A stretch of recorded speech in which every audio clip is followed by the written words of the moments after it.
कस्तो गर्मीबाट पनि शीतल हुन्छ जस्तो लाग्छ। धुलोसुलो पनि नछेर्ने हो, कपाल पनि मेरो कपाल पनि झरेको छ पहिलो कुरा। अनि अर्को भनेको चाहिँ मलाई केही चिज हुनुपर्छ जस्तो लाग्छ क्या परिचयमा, त्यो व्यक्तिको परिचयमा जोडिन्छ। सायद मलाई टोपी चाहिँ मेरो कस्तो लाग्छ भने 10 वर्षभन्दा बढी हो, म हरेक दिन टोपी लगाउने, मसँग 30-35वटा टोपी छ, फेरि लाउँछु होइन। केही पनि कस केही पनि छैन, जुन मन पऱ्यो जहाँ जुन टोपी देख्छु म किनिहाल्छु।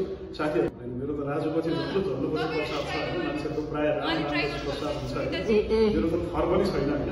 पहिलो कुरा भनेको यो नाम थर जात अनि धर्महरूमा पनि नरहनु भनेर अलिकति असजिलो खालको नेपाली समाजमा रहेको नामको जुन रामपछि प्रसाद आउने, त्यसपछि शर्मा यस्तो केही आउने, यसलाई ब्रेक गर्नु पनि खोजेको। अनि झल्लु भन्ने अर्थ चाहिँ ठ्याक्कै छैन क्या, यसको के अर्थ भन्दा मान्छेले आफ्नो तरिकाले अर्थ लाउँछ। त्यो भएर मैले चाहिँ म जे गर्छु, जे बोल्छु, जे देखिन्छु त्यही नै झल्लु हो होइन, म नै झल्लु भन्ने खालको हो। त्यो भएर म झल्लु भन्ने चाहिँ म चाहिँ एउटा विषय हुँ जस्तो लाग्छ।